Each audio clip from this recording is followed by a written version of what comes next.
제가 하룻강아지 분무수인 줄 모르는 때가 있었습니다. 제 평생에 주먹질을 하고 싸운 게 딱 한 번 있는데, 초등학교 3학년 때, 이제 우리 이 학교에 전학을 온 애가 하나 있었어요. 우리 반에. 아주 키도 작고 덩치도 왜소하고. 근데 이제 수업 마치고 집에 가는데, 예전에는 다 이렇게 무리를 지어서 갔잖아요. 이렇게. 가방을 메고 무리를 지어서 이야기를 하고 하는데, 우리 친구들이 그러더라고요. 쟤 싸움 잘해. 그러더라고요. 싸움 잘해. 내가 볼 때는 뭐 키도 작고 뭐 오리오리하고 말랐고 무슨 힘 세봐야 뭐 싸움 잘해봐야 뭐 얼마나 싸우겠나. 그래서 제가 큰 소리를 쳤거든요. 야, 웃기지 마라. 쟤가 뭘 싸움 잘해. 나 이길 수 있다. 그러면서 이제 그런데 또 옆에서 가만히 있으면 되는데 우리 또 친구들이 싸움을 붙이잖아요. 그래가지고 이제 우리 집 앞에 와서 가방을 집에 던져놓고 한바탕 붙었어요. 한번 뒹굴고 흙 뒤집어 쓰고. 여러분, 아이들 싸움, 옛날 싸움에는 어떻게 해야 싸움이 끝나요? 코피가 나야 싸움이 이깁니다. 싸움이 집니다. 이기는 거예요. 코피가 나야 끝나는 거예요. 누가 코피를 났는지 모르겠어요. 내가 코피를 흘렸는지, 걔가 흘렸는지, 뭐 오래돼서 잘 모르겠지만, 하여튼 누군가 코피를 흘리고, 우리 집에서 누가 온 것 같아요. 누가 뭐 우리 엄마가 왔는지, 아니면 누가 나를 이렇게 어른들이 말려서 집에 와서 이렇게 씻었던 기억이 납니다. 생각하고 다르더라고요. 잘 싸우더라고요. 우리가 뭐 태권도를 배운 것도 아니고 권투를 배운 것도 아니고 기껏 싸워봐야 뭐 서로 껴안고 막 때리고 그냥 그렇게 하는데, 오늘 우리가 읽었던 말씀, 여러분들이 지난주에 묵상한 말씀, 사무엘상 17장, 우리가 이제 지난주 2주, 3주 전부터 계속 사무엘상 17장을 보고 있는데, 블레셋이 전쟁을 하러 쳐들어갔는데, 거기 골리앗이 나오잖아요. 골리앗. 키가 3m. 그리고 입 보이는 갑옷의 무게만 해도 60kg. 보투구. 창자루가 어른들 종아리만 하고. 뭐, 어마어마하죠. 이렇게 이제 전쟁을 하고 있는데, 이스라엘 백성들이 벌벌 떨고 두려워서 싸울 생각도 못하고, 그래서 사울 왕이 누구든지 나와서 저놈과 싸워서 저놈을 무너뜨리고 이기면 내가 큰 상급을 내리고 그 사람을 내 사위로 삼고 그리고 그 가문에 세금을 다 면제해 주겠다. 그런 상급을 내렸어요. 이제 전쟁이 이렇게 되고 있는데, 이제 다윗의 집에 아버지 이새가 다윗을 부르는 거예요. 예, 다윗아, 너 전쟁터로 가서 내 형들이 잘 있는지 좀 살피고 오너라. 지금으로부터 3000년 시대의 전쟁입니다. 그때는 군량미를 직접 나라에서 대주는 게 아니고 자기 먹을 거를 자기가 쌓아와서 싸움을 하는 거예요. 그래서 형들에게 이 볶음곡식 한 자루, 한 에바는 23리터, 한 말하고도 한 두세 대 정도 더. 요즘 우리 아이들 한 대가 얼마인지 알아? 한 대. 모르지. 용건이 한 대가 얼마인 줄 알아? 한 대. 알아요? 몰라요? 모르지. 한 대. 한번 찾아가. 오늘 집에 가서 한번 찾아봐요. 한 대가 얼마쯤 되는지. 지금 찾지 말고 집에 가서 한번 찾아봐요. 한 말은 알아? 한 말은 얼마쯤 되는지? 한 말도 몰라? 한 말. 아주 일단가. 리터라고 해요, 리터. 20리터는 얼마쯤 돼? 20리터.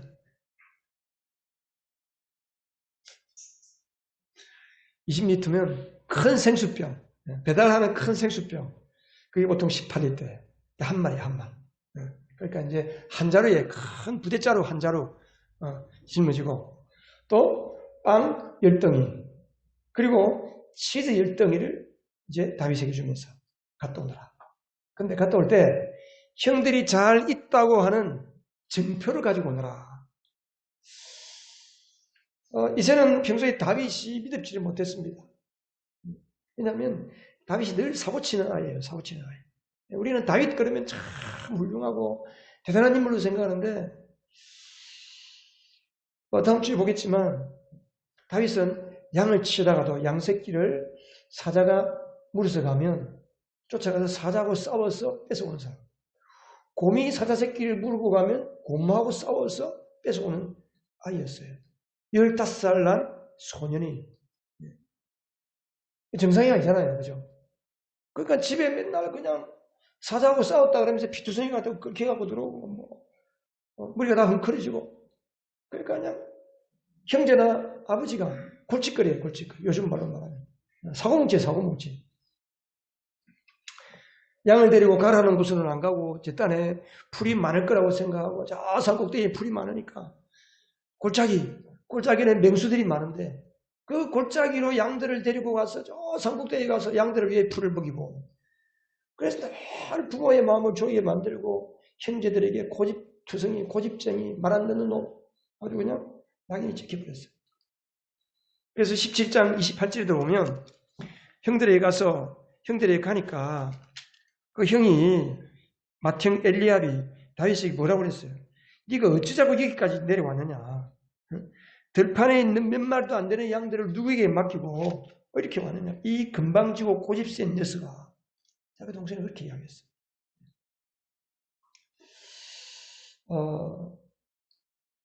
그 시편 27편에도 보면 다윗이 뭐라고 하나님께 기도했냐면 우리 부모는 나를 버렸으나 주님은 나를 지키시고 보호하시는 분이십니다. 부모에게 버림받은 마음을 가지고 있는 거예요. 또 일설에 의하면 다윗은 아버지가 다른 데서 주워온 자식, 낳아온 자식이다. 뭐 그렇게 이야기하는 분들도 있습니다. 그러니까 집에서 대우를 못 받는. 그러니까 그 이새가 기름 붓기 위해서 제사를 하려고 할 때 아들을 다 데리고 오라 그럴 때 이새가 다윗은 아예 제껴놓아 버렸잖아요.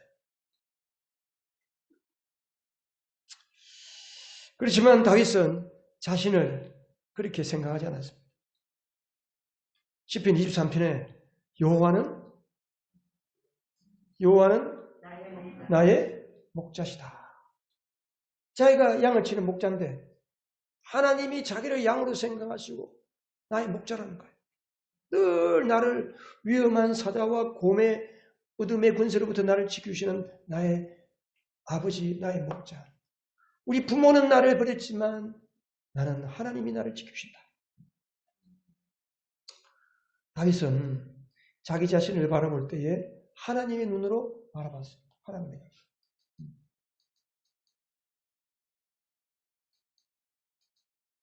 자, 믿음은 뭡니까? 하나님의 눈으로 바라보는 거예요. 믿음은 하나님의 눈으로. 나를 바라볼 때도 하나님의 눈으로 바라보고, 상대를 바라볼 때도 하나님의 눈으로 바라보고, 환경을 볼 때도 하나님의 눈으로 바라보고. 그러니까 골리앗을 바라볼 때도 하나님의 눈으로 보니까 저 할례 받지 못한 녀석이 감히 하나님의 군대 이스라엘을 저렇게 능멸할 수가 있느냐? 이해가 안 되는 거예요, 다윗이. 다윗이 전쟁터에 도착해 보니까 형편없는 거예요. 전부가 다 그냥 머리를 쳐박고 엉덩이를 하늘로 다 숨에서 벌벌 떨고 있는 거예요. 다윗이 천부장에게 양식을 맡기고 형들에게 갔어요. 그래서 그 옆에 있는 사람들이 골리앗을 죽이면 이런 상급을 준다. 다윗이 보니까 덩치가 조금 큰 한 녀석이 고래고래 고함을 지르고 있는 거예요. 제가 누구예요? 쟤 함부로 하지 마. 쟤 잘못하면 죽어. 골리앗이라는 사람인데 저 생긴 거 봐봐. 얼마나 무섭게 생겼니? 골리앗이 다윗이 보니까 참으로 기도 안 차는 거예요. 아니 할례 받지도 못한 저 녀석을 하나님의 군대 이스라엘이 저렇게 벌벌 떨고 있나? 벌벌 떨고. 다윗은 골리앗을 아주 우습게 봤어요. 왜? 하나님의 눈으로 보니까. 믿음은 무슨 눈으로 보는 거라고요? 하나님의 눈으로 보는 거예요. 믿음은 하나님의 눈으로. 근데 이제 오늘 우리가 특별히 좀 생각해 봐야 할 말씀은 뭐냐 하면 그 중에서도 왜 다윗이 할례 받지 못한 녀석, 블레셋은 할례 받지 못한 족속들, 우리는 할례 받은 사람들 이러한 말을 했을까? 도대체 할례가 이스라엘에게 뭐냐? 그래서 오늘은 다음 주에 또 우리가 침례도 있기 때문에 할례와 세례, 할례와 침례에 대해서 좀 말씀드리려고 해요. 여러분, 우리 세례 받았잖아요. 그 세례 받은 게 뭐냐? 왜 세례를 받느냐? 세례를 어떤 믿음으로 받았고 우리가 어떤 믿음으로 세례 받은 사람으로 사느냐? 이런 게 중요한 거예요. 그리고 이스라엘 구약 시대는 할례거든, 할례. 자, 할례가 뭡니까? 할례는 한마디로 말하면 하나님이 우리를 책임지시고 부흥하신다는 언약의 증표예요. 창세기 15장에 가면 하나님께서 아브라함을 창세기 12장에서 75세 때 불렀어요. 하나님이 아브라함을 부르면서 내가 너로 큰 민족을 이루게 하고 내 후손이 바다의 모래같이 하늘의 별처럼 많게 하겠다 그랬어요. 근데 10년의 세월이 지났습니다. 창세기 15장이 되었어요. 10년이 지나도록 아들이 없는 거예요. 아들이 있어야 후손이 있을 거 아니에요. 그래서 아브라함은 어떻게 생각했냐면 자기 집에 종이 있는데 그 종이 자기 집에서 아브라함의 종살이 하면서 낳은 아들, 그 엘리에셀이라고 하는 자기 집에서 태어나면서부터 종이 된 그 사람이 장성해서 이제 소년이 됐단 말이에요. 그래서 아브라함 생각에 내 집에서 태어나서 자라난 이 아들 같은 종 엘리에셀을 나에게 후손으로 주시는구나 라고 생각했어요. 그러나 하나님께서 창세기 15장에 아니라는 거예요.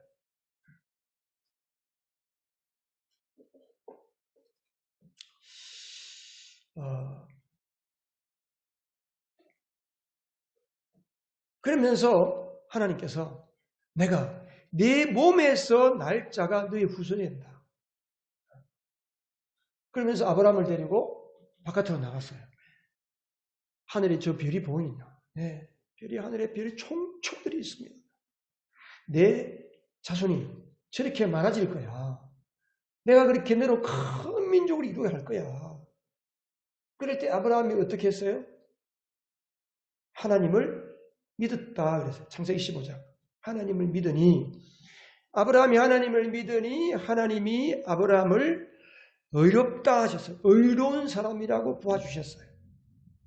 아브라함이 죄가 없고 깨끗한 사람이라서 그런 게 아니에요. 하나님의 말씀을 못 믿었잖아요. 집에서 난 엘리에셀 종을 아들로 생각할 정도니까. 그런데 다시 하나님의 약속의 말씀을 상기시켜 줄 때에 하늘의 별처럼 자손이 많게 주겠다 했을 때 그 말을 믿었어요. 그러니까 그 하나님의 약속의 말씀을 믿는 것을 보시고 하나님이 그를 의롭다라고 해주신 의롭다. 의로운 사람이라고 불러주신 거예요. 이걸 가리켜서 의롭다고 칭해 주시는 거예요. 한번 이야기 따라해보세요. 칭의. 기독교는 이신칭의의 종교. 그냥 믿음으로 말미암아 의로워지는 거예요. 내가 깨끗하고 도덕적으로 착하고 의로워서 그런 게 아니고 하나님께서 나를 하나님을 믿는 그 믿음 하나 보시고 의롭다고 해주신 거예요.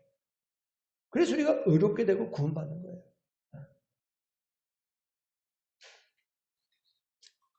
또 10년이 지났습니다. 아니 10년이 아니죠. 아브라함이 창세기 17장에 가면 나이가 99세예요. 여전히 아들이 없어요. 하나님께서 너는 내 앞에서 완전히 해봐라. 그러면서 내가 너로 다시 큰 민족 이루게 하겠다. 하나님 약속을 다시 말씀하시는 거예요. 나이가 99세가 되었어요.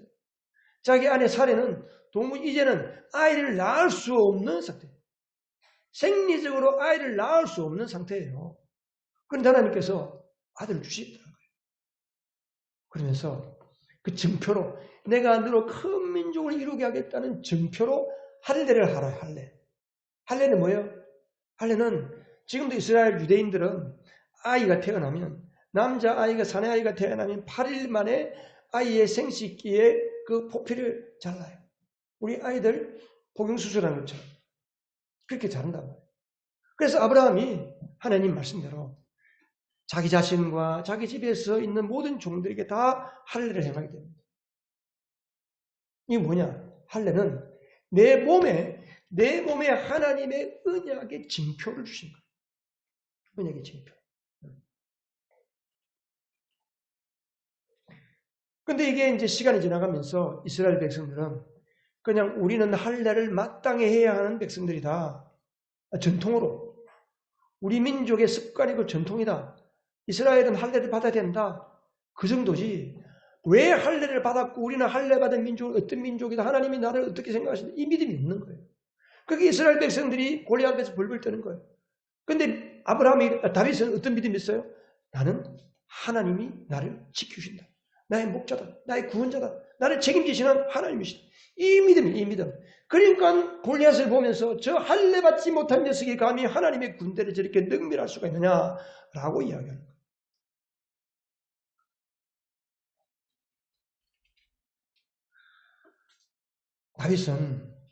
다윗은 하나님이 나를 구원하시는, 책임지시는 내 삶의 보존자, 책임자, 구원자, 그것을 믿다는 거예요. 이스라엘 백성의 문제는 뭐예요? 할례의 의미를 모르는 거예요. 할례 받고 나서도 계속 죄를 짓는 거예요. 하나님 떠나 사는 거예요. 자기 마음대로 사는 거예요. 우상을 섬기는 거예요. 그래서 예레미야서에 보면, 예레미야 4장 4절에 보면 너희는 마음의 할례를 받아야 된다. 마음의 할례를 받아야 된다. 마음이 너무 강팍해가지고 하나님을 향한 믿음이 없는 거예요. 마음이 너무 딱딱한 거예요. 하나님의 말씀을 받아들이지 않고 믿지 않는 거예요. 그래서 마음의 할례를 행하라 그랬어요. 골로새서 2장 11절 12절에 보면 그분 안에서, 예수 그리스도 안에서 여러분도 손으로 행하지 않은 할례, 곧 육신의 몸을 벗어버리는 그리스도의 할례를 받았습니다. 이 그리스도 할례가 뭐예요? 성령으로 세례받는 거, 성령으로 거듭나는 거. 그래서 우리의 마음에 딱딱한 죄를 지을 수밖에 없는 그 옛사람, 그 강팍한 우리의 마음을 성령으로, 우리의 마음을 부드러운 마음을 주시고 하나님께 순종할 수 있는 새 생명을 주신 것을 그리스도의 할례, 성령의 세례. 그래서 여러분은 세례로 그리스도와 함께 묻혔고 또한 그분을 죽은 사람들 가운데 살리신 하나님의 능력을 믿는 믿음으로 그리스도 안에서 함께 살아났습니다. 바울은 구약의 할례가 예수 그리스도 안에서는 이젠 세례라는 거예요. 세례. 유대인들이 이걸 못 받아들였어요. 사도행전에 보면 또 바울은 계속해서 유대인들에게 핍박을 받았거든요. 가는 곳마다. 왜냐하면 이제 굳이 유대인들은 물론 태어나면 관습적으로 할례를 받겠지만 비유대인들에게까지 할례를 받게 할 필요가 없다. 이제 우리는 예수 그리스도 안에서 성령으로 거듭났기 때문에 영적인 할례를 받았다. 그래서 할례를 받지 않아도 된다. 왜 고통을 주냐? 사도행전 15장에서 이 문제 때문에 교회가 모였어요. 장로들이 모이고 교회 지도자들이 모였는데 어떤 결정을 했어요? 더 이상 이스라엘 그 사람 아닌 비유대인들에게는 그 고통스러운, 어른들이 예수 믿는다고 할례를 한다고 해보세요. 그때는 무슨 마취제가 있어요? 없잖아요. 그 고통스러운 것을 해야 구원을 받는다. 그게 아닌 거예요. 세례받는, 성령으로 세례를 주시기 때문에. 그래서 바울이 그것 때문에 유대인들이 핍박을 받고 유대인들이 기독교를 싫어한 거예요. 우리는 할례가 아니고 세례를 받는 거예요. 세례. 침례. 자, 침례라는 말은 헬라어로 밥티조. 밥티조라는 말인데 B-A-P-T-I-Z 맨 마지막 알파벳은 맞았죠. 밥티조라는 물에 잠긴다 그러지. 물에 잠긴다. 다른 말로 하면 그리스도와 연합이다. 하나가 된다. 그래서 아까 우리 골로새서에 보면 십자가 죽음과 부활. 우리 아까 읽었던 로마서도 마찬가지죠. 자, 로마서 6장 3절에서 5절까지 보면 우리 같이 한번 우리 아까 읽었죠. 자, 5절만 읽어보겠습니다. 시작. 우리가 그의 죽으심과 같은 죽음을 죽어서 그와 연합하는 사람이 되었으면 우리는 부활에 있어서도 또한 그와 연합하는 사람이 될 것입니다. 자, 이 믿음으로 세례를 받는데 세례를 받는 믿음, 또 세례를 받은 사람은 어떤 믿음으로 살아야 되느냐? 우리가 믿음으로 위로하신다 그랬잖아요. 믿음. 하나님은 우리에게 여러분 사람이 행실로 내가 행실로 의로워지겠다. 내가 노력해서 구원받는다. 아무도 구원받을 수 없어요. 원래부터 사람은 죄인으로 태어나게 돼요. 죄인으로 태어나게 돼요. 그럼 우리가 어떤 믿음으로 침례를 받느냐? 우리가 침례의 의미를, 세례의 의미를 알아야 돼요. 세례의 의미를 보면 여러분 로마서 피워놨었어요. 로마서 6장 펴보세요. 성경책 다 로마서 6장을 펴시고 말씀을 같이 보겠습니다.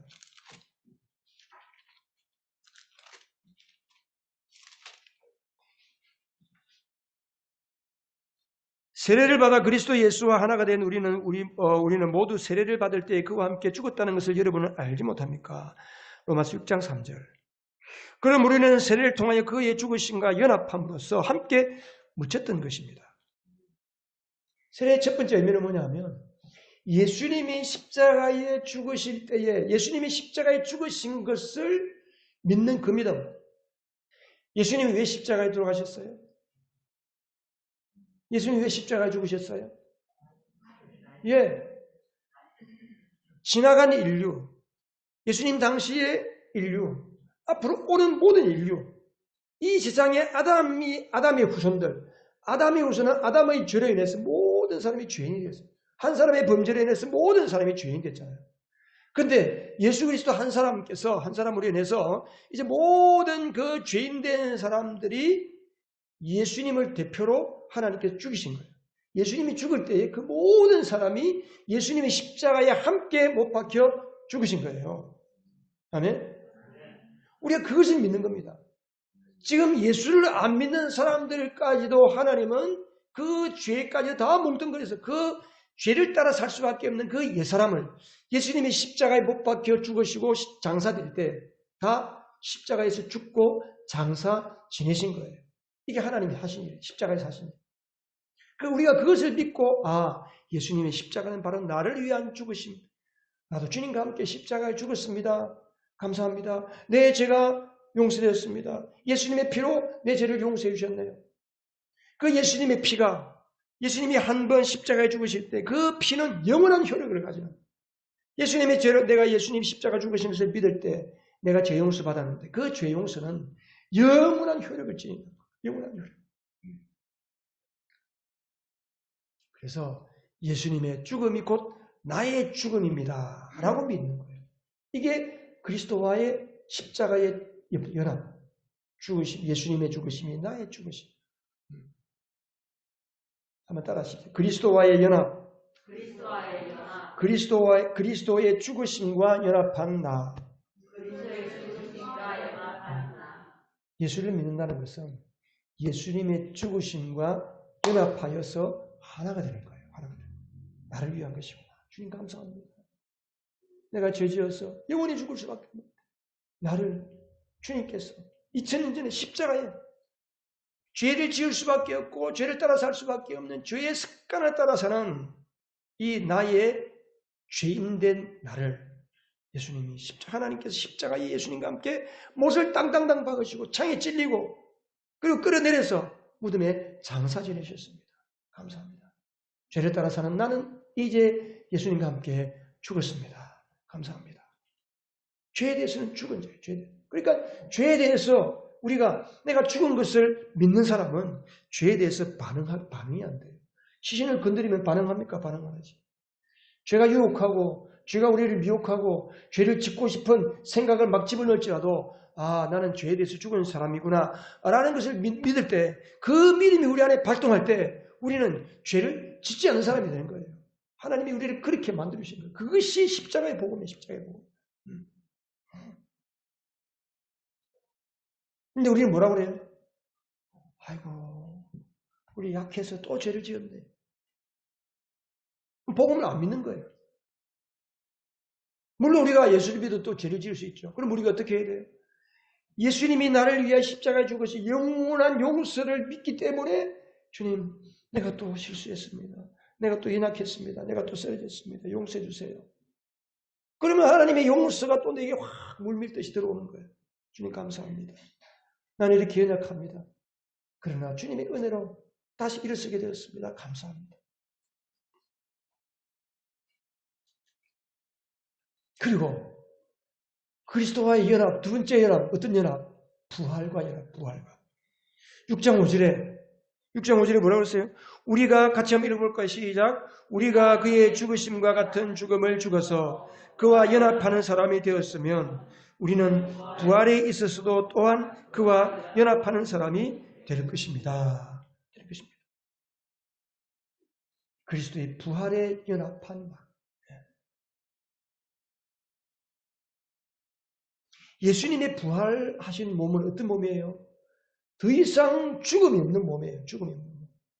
그리고 예수 그리스도의 부활을 믿을 때 더 이상 우리는 죽음이 우리를 위협하지 못하고 여러분에게서 영원한 죽음은 떠나갔습니다. 아멘. 여러분 어떤 사람이 그랬어요? 사람이 한 번 태어나면 두 번 죽고 두 번 태어나면 한 번 죽는다 그랬어요. 그게 무슨 말인지 알겠어요? 그게 무슨 말인지 아시겠어요?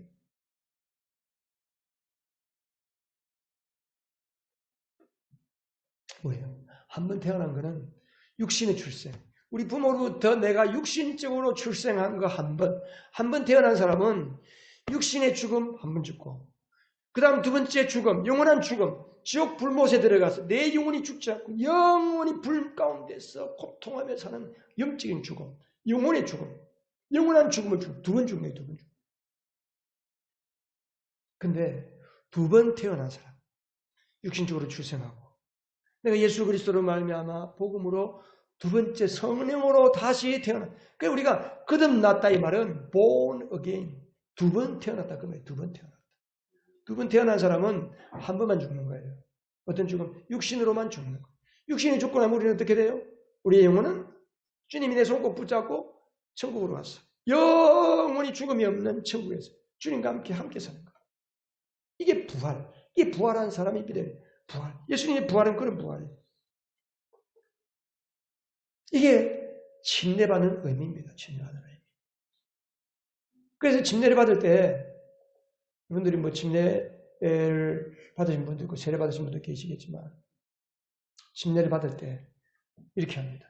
이제 제가 물속에 들어온 사람을 이렇게 코를 막고 옆으로 물속에 닐 때 그 침례받는 사람이 물속에 들어가기 전에 나는 그리스도와 함께 죽고 그러면서 물속으로 꼬르륵 하고 죽는 거예요. 그게 죽는 거예요. 그리고 물속에서 다시 나올 때 나는 그리스도와 함께 살았습니다. 그런 거예요. 그리고 이제 물속에서 완전히 나오기 전에 제가 그 사람에게 축사하는 거예요. 축사. 귀신을 쫓아내는 거예요. 예수 그리스도의 이름으로 아무개에게 주원치령제에게 그동안 역사했던 그를 주원치령제를 사로잡았던 모든 악령의 세력들은 이 형제로부터 떠나갈지어다. 마귀를 쫓아낸다. 마귀에게 종살이했으니까. 사탄의 종살이했으니까. 이제는 사탄의 종이 아니고 우리는 하나님의 종, 예수 그리스도의 종이니까 쫓아내버려요. 그럴 때 여러분은 어떻게 해야 돼요? 박수를 치고 하늘을 치고 발을 굴리고 고함을 지르고 그냥 야단법석 축하를 해야 되는 거예요. 다음 주에 그렇게 하시기 바랍니다. 한 영혼이 여러분 거듭난다는 것은 천하보다 바꿀 수 없는 거예요. 누가 보면 한 사람이 성령으로 거듭날 때 천국에서 무슨 일이 일어나는 줄 아세요? 잔치가. 엄청난 천국 잔치가. 그리고 침례받는 믿음, 침례받는 의미, 세 번째 의미가 뭐냐. 자, 고린도전서 12장 12절, 자, 13절 말이에요. 13절. 시작. 우리는 유대 사람이든지 그리스 사람이든지 종이든지 자유인이든지 모두 한 성령으로 세례를 받아서 한 몸이 되었고 모두 한 성령을 마시게 되었습니다. 이게 뭐예요? 그럼 교회는 그리스도의 몸입니다. 예수의 이름으로 두세 사람이 모이면 그 모임이 그리스도의 몸입니다. 영적인 몸. 그 영적인 몸에 그리스도는 머리고 우리는 그의 몸이라는 거예요. 예수님의 몸. 우리는 지금 예수 그리스도 몸으로 모여 있는 거예요. 이 몸 위에 예수께서 임재하고 계신 거예요. 머리로.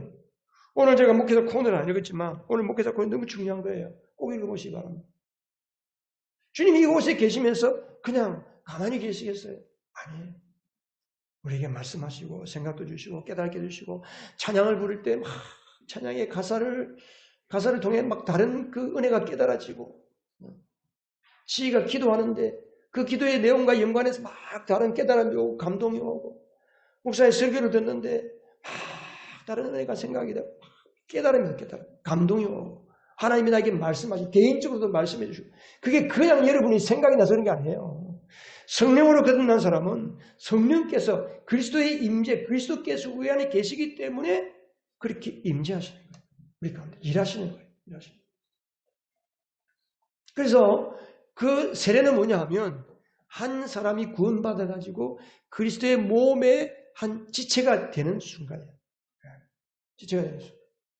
교회라는 그리스도의 공동체 한 가족이 되는 한 가족.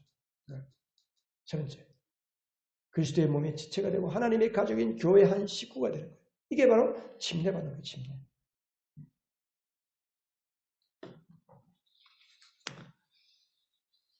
오늘 다윗은 할례 받은 그 믿음을 가지고 골리앗을 아주 깔봤어요. 저 할례 받지 못한 녀석이 감히 하나님의 군대를 능멸하고 하나님의 군대 할례 받은 이 하나님의 백성들이 이렇게 벌벌 떨 수가 있느냐. 그러면서 다윗은 믿음의 눈으로 자신을 바라보고 환경을 바라봤기 때문에 다윗이 결국은 여러분 다윗이 물맷돌을 던지는 기술이 좋아서 골리앗을 이긴 게 아니고 그 믿음 때문에 골리앗을 쓰러뜨린 거예요. 우리가 세상을 이기는 믿음은 하나님의 눈으로 세상을 바라볼 때 비로소 우리는 세상을 이길 수 있는 거예요. 세상을 이기는 믿음이 바로 뭐냐? 이게 바로 침례받고 세례받은 믿음. 세례받은. 자, 할례는 뭐라고 그랬어요? 할례. 오늘 복습. 자, 할례는 어떤 의미가 있다고요? 언약의 징표다. 언약의 징표. 구약의 할례를 가지고 전통적으로 할례만 가지고 안 되는 거예요. 예수 그리스도 안에서 우리가 뭘 받아야 돼요? 성령으로 세례받는. 성령으로 거듭나는 거예요. 그러면 성령으로 거듭나는 사람에게 구원받았다는 표시, 구원의 표징으로 영적인 할례, 침례를 주시는 거예요. 그 침례의 의미, 첫 번째, 그 침례의 의미가 크게 보면 두 가지. 그리스도와 연합, 그리고 교회의 한 지체가 돼요. 예수 그리스도의 죽으심과 연합하고 부활과 연합해서 그리스도와 하나가 되고 그리스도와 하나가 됐다는 것은 그리스도의 몸의 지체로서 하나가 되는 것을 가리키는 거예요. 우리가 이 믿음을 가지고 구원받은 분명한 믿음을 가지고 이 믿음으로 세상을 이기고 세상에서 하나님의 영광을 드러내고 복음을 전파하고 복음의 사람이 되시기를 주님의 이름으로 축원합니다.